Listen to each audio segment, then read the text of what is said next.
The Dodgers just aren't playing good fundamental baseball, losing for the 11th time in their last 14 games. Is this a skid or is it something deeper?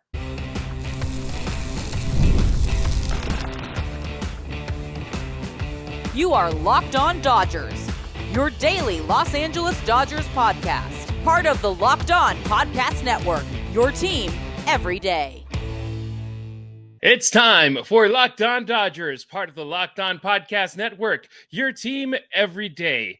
A game like Tuesday is the perfect example that no amount of money makes up for sloppy baseball as the Dodgers were defeated by the Twins 10-7. We'll dig deep into the bullpen issues that keep mounting and if this is a cold stretch or a concerning trend in today's episode, which is brought to you by Monarch Money. Take control of your finances with Monarch Money. Use the code LOCKEDONMLB at monarchmoney.com for 50% off your first year. He's Travis Rodgers. I'm Harry Ruiz, two guys who talk sports for a living and bleed Dodger blue for life. If you're an early bird listener of our show, you can get more Travis on 710 ESPN LA or the ESPN LA app from 9 to noon with the Travis DeMarco show. As for me, I'm the Spanish play-by-play broadcaster for the Las Vegas Raiders and USC football, but nothing beats jumping on the mic every weekday morning and diving deep into what I love most, which is talking Dodger baseball with you. Even if it's after a game like Tuesdays where the boys in blue shot themselves in the foot. Ugly. Just ugly all around, Travis. Pitching, batting, defense. Very little positive out of their 10-7 loss against Minnesota. No, Harry, you're right. It's one of the low points of the season, I think, really. There's really not much to take out of last night other than bad things. Ohtani, it's a home run late, whatever, but it was ugly. And I think that for the first time all season long, it's gone from, hey, this is a really bad patch to, hey, what the heck's going on with this team? A couple of players individually, but I think that the entire thing was highlighted by the bullpen and how bad it was, and certainly that throwing error down the right field line that just broke the game open. It was a game that the Dodgers, it had the feel, Harry, of one of those games where, hey, maybe they're going to pull one out of their back pocket. Maybe they're going to find a way to actually play kind of not very good baseball, but win anyway, and maybe that'll launch them on to whatever is coming next. Instead, they dug the hole even deeper. You just a really lousy play from Henriquez to throw that ball down the right field line, a 3-base error, which in Major League Baseball you do not see all that often, and just. Yeah, I think it exemplified where they are right now as a team, which is absolutely nowhere. They don't look good. They aren't good. Their star players, with only a couple of exceptions, are not playing like star players. It is a very, very dark moment for the Dodgers in 2025. It's their fourth loss in 5 games since the All-Star break, but you go to yesterday's game, 7 walks. Even Yoshinobu Yamamoto, that second inning extended for what it felt like forever, where in the first inning he looked good. In the second inning, he got up to 50 pitches between the first 2 innings of the game, and it was like, all right, man, we're going to need a bullpen game just 24 hours after you lost out on Tanner Scott, which fortunately it doesn't seem to be as bad as an injury as it could have been. But still, you got slim pickings when it comes to bullpen arms, and it's like, okay, if we're going to need 5 or 4 innings out of the bullpen, it's going to be a tough night. And then you end up looking at Miguel Rojas. He's a guy that he's supposed to be a plus glove and a so-so bat. Since the Max Muncy injury, it's been the complete opposite, where it's been a plus bat and a so-so defense, and you can't be out there in the hot corner if your defense isn't up to par. And even Max Muncy, I remember how when he took over third base, it was like, well, his defense a little sus, but his bat makes up for it. Now, he'll make an error here and there, but most of the time, he's more than reliable at third base. You can't have that kind of defense from Miguel Rojas. Mookie Betts, if you're a superstar, if you're able to switch positions as he has from right field to second base to shortstop, and you want to be that type of player that we know that you are, you got to do better at shortstop as well. And unfortunately, it's like, man, it makes the doubters and everybody talking to Dave Roberts and Andrew Friedman to why are you doing experiments? Their voices raising more and more because those experiments aren't working. No, they're not. And the injury bug has really taken its toll on this team because they've got a lot of guys playing out of position. And nothing is more glaring than what's going on at third base. You mentioned Rojas. There was a double play ball that could have got them out of the inning. Instead, no outs get made. The inning gets big all of a sudden. And now Yamamoto is throwing more pitches than he probably should have to. And all of a sudden, he's not able to do what I think you're hoping to see from some star players, which is I'll do it myself. Those guys that are really high level guys are, okay, an error happened, not a big deal. I'll fix it myself. In other words, get a strikeout, get a pop-up, get off the field, no damage or at least minimal damage.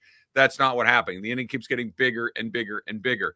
And I like what you said about Rojas, Harry, that look, Miguel Rojas is a veteran player, and he serves a role on this team for sure. But he's not a third baseman, and that is a very specific role. And Max Muncy took a long time to grow into that role. He's, no one's ever going to confuse him with Nolan Arenado or something like that over there. He's not that, but he's a third baseman at this point in his career. He's learned how to play the position. He knows the angles. He knows the spins. He knows where to be, where not to be, when to go, when not to go, just by being over there time after time after time. Miguel Rojas, for the vast majority of his career, has been a shortstop. It's a different position, and it's just you're asking him to do it, and he's doing the best he can, but he's not a third baseman. Tommy Edman is not a third baseman. You've got guys playing out of spots, and you have guys that are struggling. So those two things together give you what we've seen the last few days. And, it's up to Dave Roberts. It's up to Andrew Friedman to try to find a way to dig themselves out of this funk, because you keep waiting. When they went in, they had that really ugly skid going into the All-Star break where it's 7 in a row. And then all of a sudden they win a couple of games in San Francisco going into the break. You're like, all right, they stopped the bleeding. This isn't so bad. It's just a bad patch. Catch your breath, come out of the break, everything will be good. They're right back to where they were. They've lost 4 out of 5. Obviously the Brewers are about as hot as you're going to find. They're an incredibly hot team right now, but losing 6 in a row to them is no good. The Twins are mediocre. They don't stink, but they're not great. It's just one of those teams that you should probably win the series from. They're not going to do that. They're trying to avoid a sweep going into the Wednesday game. And it's just one thing on top of the other, that it's the defense being bad. It's the bullpen being bad and injured. It's the starting pitching not carrying its weight the way it should. It's star players like Mookie Betts that, it's hard to say that it's just a slump when, you look up and he's batting below 240 and we're getting close to August. And it's just, it's really hard to just say, oh, he'll be okay. He'll be okay. He'll be good. I still believe that he probably will, but I believe it less than I did, say, a month or so ago. And the hole keeps getting deeper and deeper for a team that we felt might have pulled away by now, might have put the division out of reach. Nope, they are in a division race, and it looks like it's going to stay that way for a while. And the thing is, it's frustrating because we know that they can play better. We know that they are better. We know that they have the quality on the roster to be better, and we're just not seeing it. We're not fans from the Sacramento A's, from the Chicago White Sox, where it's like, well, this is our everyday and it's going to happen because they don't invest. No, you got one of the most expensive rosters in baseball, star-studded lineup, and you're playing like this. It's ridiculous. And look, I'm up to the point where I was already like, okay, Conforto's kind of picking it up. No, bench him. He grounded into 2 double plays with runners at first and second and no outs. Yes, he had that double late in the game, but it was like, well, why don't you hit that double when you got runners in first and second with no outs and ground into double plays? You wait until the team is that down on the score. Play Teo at left. Put Mookie back at right field. Fortunately, Max Muncy's progressing positively from his injury, and he had batting practice, and he grounded fielded ground balls in pregame yesterday, which, man, I need everybody to – no batting practice today. Just fielding practice. Yeah, I mean, you need batting practice too, but, it's ridiculous. Everything that, when you think about it, so far, here we are, towards the end of July, I think there are 3 guys that you could say, they have delivered 2 or above expectations, maybe 4 if you want to throw Yamamoto in there. And that's Pages, who has been a pleasant surprise, especially offensively. Ohtani is Ohtani. He's having another MVP season. And Will Smith has been terrific. Every other guy in this lineup has been below the line, and in some cases, way below the line. Michael Conforto, way below the line. Mookie Betts, way below the line. Tommy Edman, below the line. Teoscar Hernandez, below the line. Just go right down the list, and no one's carrying their weight the way that you would have expected them to. Now, the good news is this is, I do believe, Harry, as bad as they can be. They are as thin as they can be. They are, I'm with you on taking Conforto out of the lineup on a regular basis. Problem is, who are you going to put out there? James Outman's not any better. You're asking a lot of other people that it's not like they're flush with other options. And right now, I'd put a minor leaguer in. Put anybody in. I'll put you in. You want to play? I think you're right. I think that there is we're getting close to that point of just, hey, let's just try something. But with all of the stuff that has gone wrong, and a lot has gone wrong, they're in. I mean, think about it. So 4 out of 5 and 7, they've won 3 out of their last 15 or something crazy like that. 3 out of their last 14. 3 out of their last 14, and they're in first place. And they, this is one of these things where, to use an analogy, you saved a lot of money for a rainy day. Well, it's raining really hard. And you are burning through some of that money that you saved and that cushion that you've built. You need to start putting more money in the bank right now because you are spending it like crazy. And it's not getting any easier with relief pitching. And next on Locked On Dodgers, we talk about the bullpen issues that continue, both with injuries and a big meltdown from most of the relievers on Tuesday. Yes. Ever wish managing your money felt easier? With Monarch Money, it can. Whether you're growing your savings or planning a big purchase, Monarch puts you in the driver's seat. It's like having your own personal CFO, giving you full visibility and control over your finances. Monarch Money is more than a budgeting app. It's a complete financial command center. You can track all your accounts, investments, and spending in one place. So, in addition to managing your money, you're also building wealth. Gone are the days where I needed multiple apps on my phone for all the different banks I have an account with just to be able to track my spending. Monarch Money takes care of that for me now. Take control of your finances with Monarch Money. Use the code LOCKEDONMLB at monarchmoney.com for 50% off your first year. That's monarchmoney.com, code LOCKEDONMLB for half off your first year.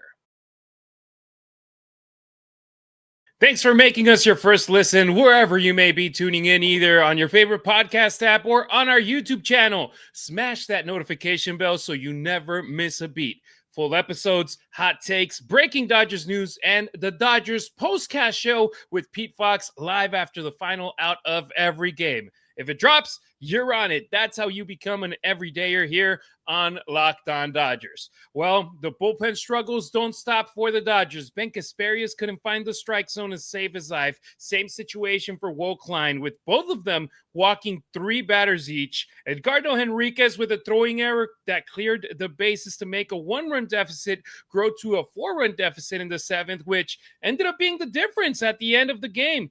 It's a frustrating situation all around right here, Travis. Yeah, I'm glad you brought that up again, because when Henriquez came in the game was still close. And he didn't start the fire. Obviously, that was the walks that had set the table for the disaster to happen. But it's so interesting that for the last several seasons, it has always been the Dodgers that take advantage of moments like that. It has been the Dodgers that the opposing pitcher walks a couple of guys, they get a big hit. They put pressure on the defense. They put pressure on the opposing team to make decisions in tight situations. Now it's the Dodgers that are putting themselves in harm's way. It's the Dodgers that are loading the bases with walks. It's the Dodgers that can't make a simple play towards first base. It's the Dodgers that let a close game, like you just said, spiral out of control to where it sounds like, yeah, unless something weird happens, we're not going to win this game. And the bullpen is a big part of that, because obviously, in the way that baseball is played right now, your starting pitcher is not going to go 8 innings and hand it to the closer. And, you're going to need the bullpen to cover a lot of innings on just about every single night. You're talking, 3+ innings almost every single night, frequently 4 or more. And if you're walking guys, you're going to lose. How many times, Harry, have you heard me say, I'm complaining about Dustin May, about you can't walk guys? Hey, let me say it again. You can't walk guys. right? It's really hard to hit in the major leagues, right? These guys' stuff is so good. Stringing together 4 or 5 hits in an inning is virtually impossible. It's just not going to happen.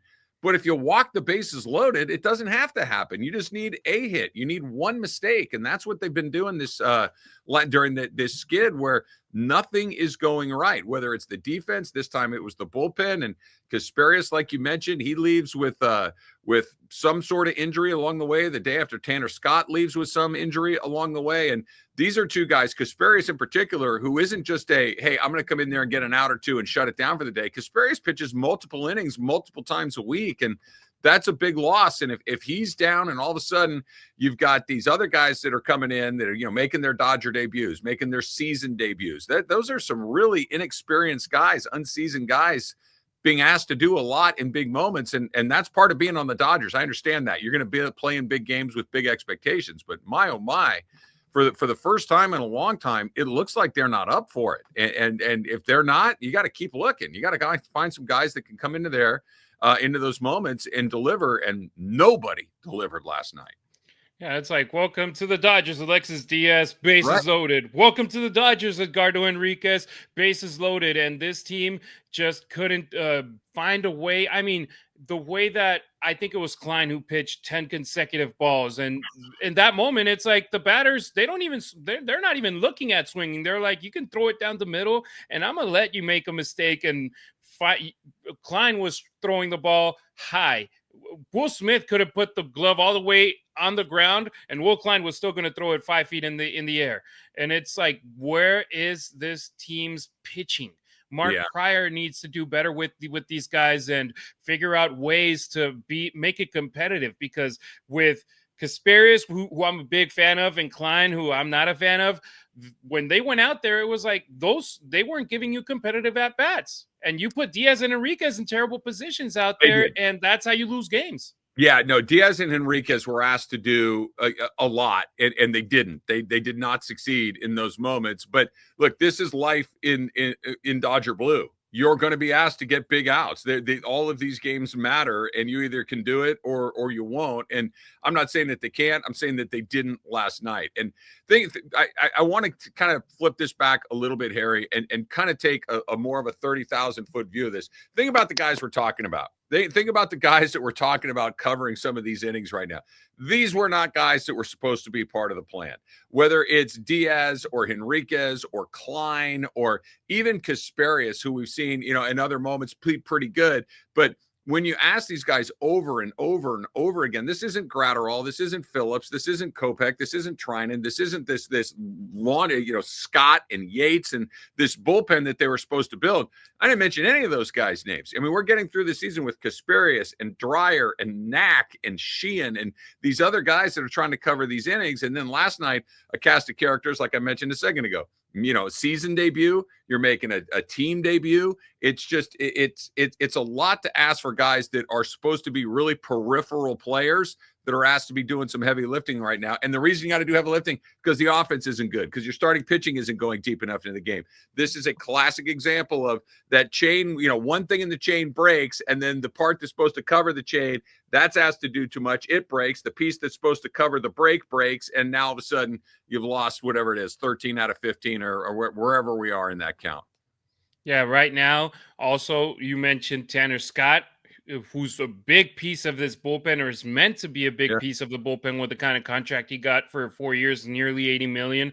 His MRI showed no damage after leaving the game on Monday with an injury. No damage, just inflammation. He expects to return this season, which is a positive, because when you look into injuries relating to the forearm and elbow area, ligament damage, that can make a player miss out on a lot of playing time.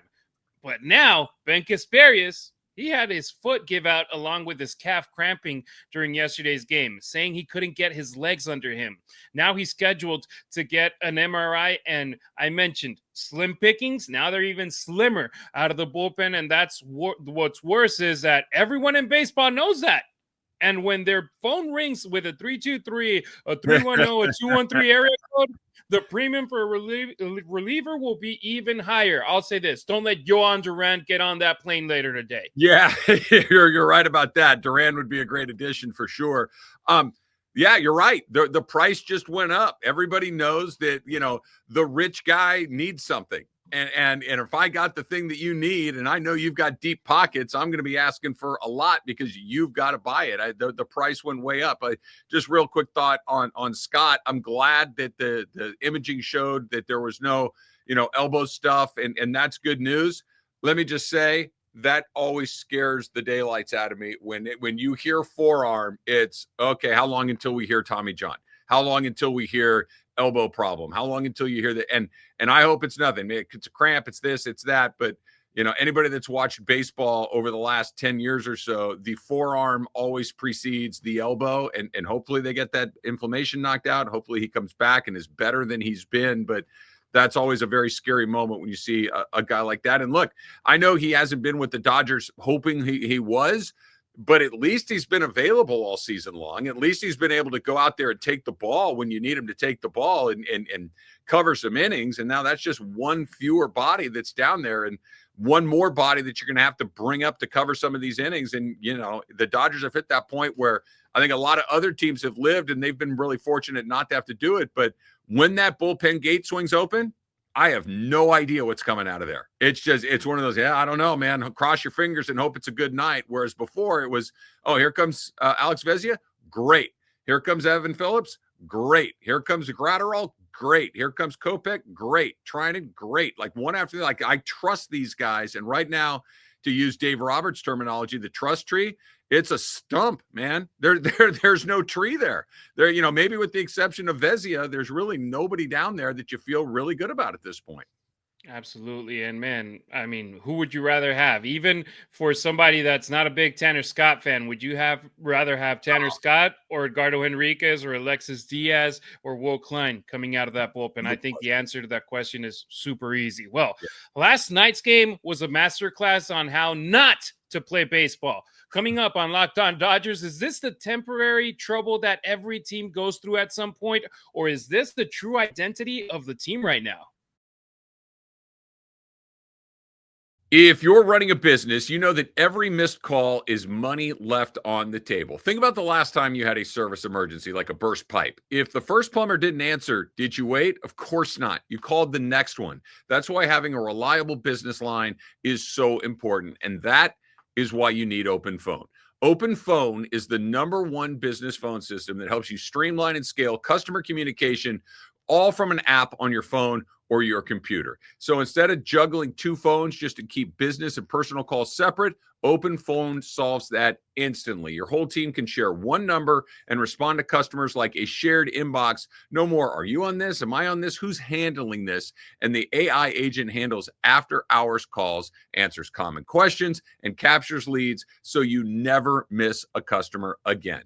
OpenPhone is offering Locked On Dodgers listeners 20% off your first 6 months at openphone.com/LockedOnMLB. That's OpenPhone.com/LockedOnMLB. And if you have an existing number with another service, OpenPhone will port them over at no extra charge. OpenPhone, no missed calls, no missed customers. Don't forget to follow Locked On Dodgers not only on YouTube, but on X, Instagram, and TikTok as well. You can find Travis on social media at Travis Rodgers on X and Instagram. Meanwhile, I'm at Harry Ruiz on X, at Harry_Ruiz on Instagram, and at Harry Ruiz_ on TikTok. Let us know if seeing that ugly loss last night finally has you worried for this team late in July, or if you want to tell everyone panicking to RELAX. Relax. What's the case with you right here, Travis? Somewhere in the middle. I'm not relaxed. It's gone on too long to just completely chalk it up to, hey, look, really good teams go through funks. They do. Really good teams have losing streaks. They do. Really good teams have moments where their really good players don't play like really good players. That's true too. But all of these things have happened a little bit longer than you're comfortable with to just say, it'll all right. It'll turn around. And it's I know I'm repeating myself here a little bit, Harry, and I know the everydayers are probably, reading my mind when I say this, but it's the sloppiness of it all that I think is the problem. The problem much more so than guys that are underperforming. Yes, Mookie Betts is having a bad year. Yes, Freddie Freeman looks like he's cold, but and Max Muncy is out, and all of these things we understand that, but it's throwing to the wrong base, not covering the base, taking bad routes, throwing errors, bad at-bats with runners in scoring position, not getting the ball in the air when it needs to be in the air instead of on the ground. Like just those little things like that you can control. You can, this is why I think Clayton Kershaw's frustration the other day was so pronounced. It's because it isn't that there was an error made, it's that we did something dumb.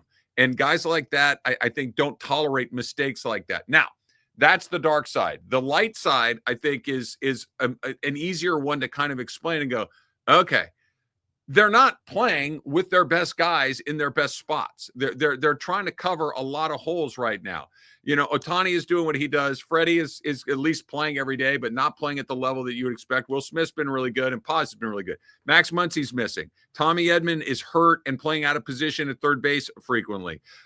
Michael Conforto has been a zero along the way, just been absolutely dreadful for the entire season. Hyesung Kim is a new player in this league and still trying to figure, he got a big hit last night, but still trying to figure out where he's going. You're asking a lot out of Miguel Rojas. Kike Hernandez isn't around. Like there's a lot of your bullpen that we just talked about is missing just about everybody, not named, Alex Vezia. So it's just been a really dark time with a lot of guys that are missing time just with injuries, a lot of guys that are not performing.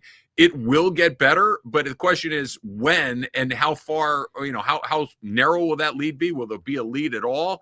It's a combination of take some time. It's a long season. It really has only been the better part of 3 weeks or so, which feels like 3 months, but you're shorthanded. You'll be back. I think they're going to win the division. I think they're still going to be. I know they're still the heavy betting favorite in Vegas, but it's been a bad 3 weeks, and it's been between the ears as a bad 3 weeks, which is the most concerning part. Yeah, honestly, I'm panicking.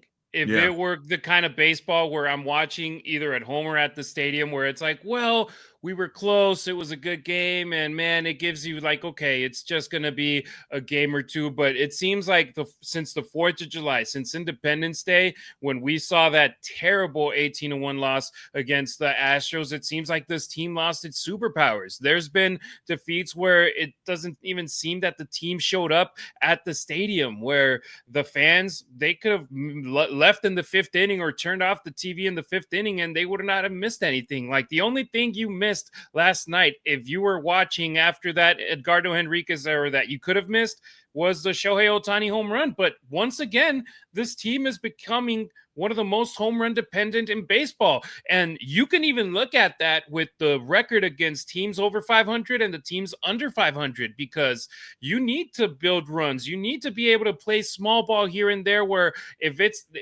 it's not your identity, but you can be like, okay, this inning, let's get a man on base and move him to second, get him to third, figure out a fly ball, get a run. If you got Kim on the bases, he can get to third base on 2 pitches afterwards, because he's perfect right now stealing bases. And even though everybody knows he's going to steal, he's going to go and steal the base on you. Find ways to get runs on the board, because you had the 3-run home run from Andy Pages, which it was a 3-run home run because the Dodgers got a lot of walks last night, 6 total.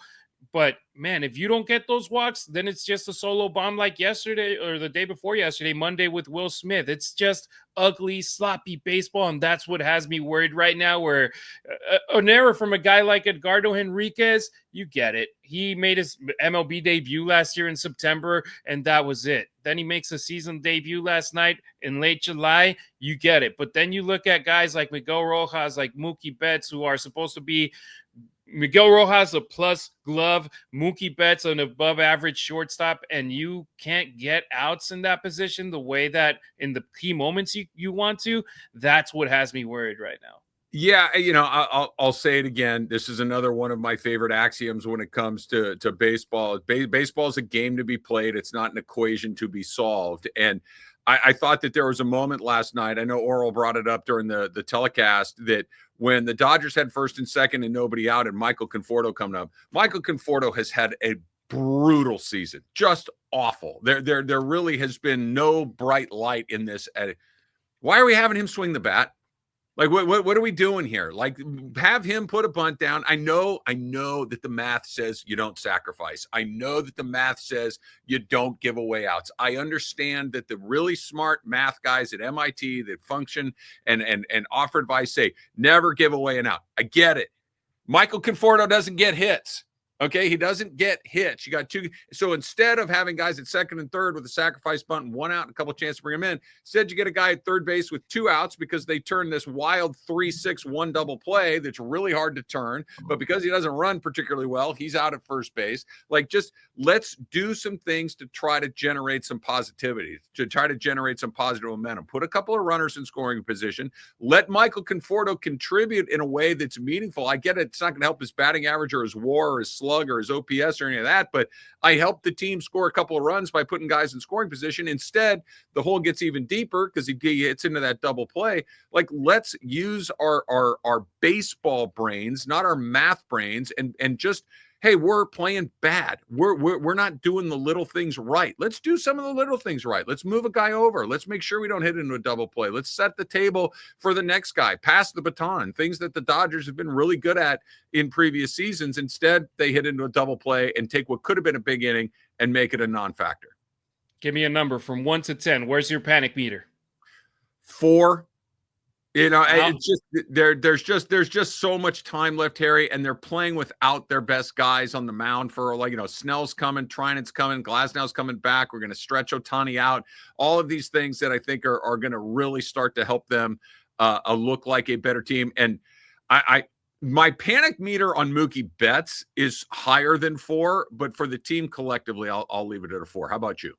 I'll have it almost double. I'll have it at 7 now, where I'm like, okay, if we get a win today, we look good before this road trip, it'll come down to a 6. But if they lose and they don't look good, I'm like, man, we got tough opponents going out there on the road where you need to step it up, and we need a good momentum going into those games. Yeah, I'll go meet you at a 7 on frustration. I might even go a little higher than 7 on frustration if it's just like, what are they doing out there? And, let's stop doing the dumb stuff. My frustration level is high, but I panic when baseball is a lot.